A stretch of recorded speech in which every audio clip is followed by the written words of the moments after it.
Hinihikayat ng Department of Labor and Employment ang mga OFW sa Malaysia na magtungo sa labor office doon para sa pag-aasikaso ng kanilang mga papeles. Ito ay kaugnay ng inanunsyong crackdown sa undocumented foreign workers sa nasabing bansa. Si Sam Ramirez ang ating tagapagbalita.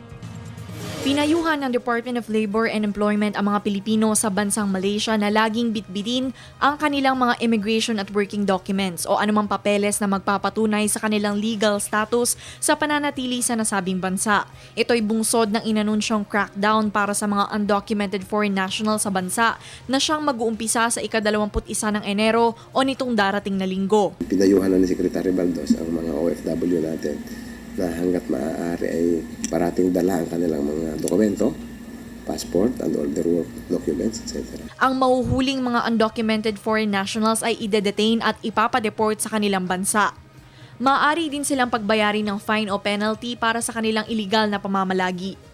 Para naman sa mga nagbabalak na magpunta pa lamang sa Malaysia upang magtrabaho, payo ni Director Famironag na kumpletuhin ang lahat ng dokumentong kailangan at umiwas recruitment agencies. Umiwas sa mga illegal recruiter at tiyakin na ang pagpasok nila sa Malaysia kung sila magtatrabaho doon ay legal at dadaan sa tamang proseso ng POA. Hinikayat ng DOLE ang mga OFWs na hindi legal ang pananatili sa Malaysia na magtungo sa mga Philippine Overseas Labor Office at humingi ng tulong sa mga welfare officers at labor attachés na nakatalaga doon. Maaari din kayong voluntaryong umuwi sa Pilipinas. Ngayon pa lang, pumunta na sila sa immigration at ideklara ang kanilang status.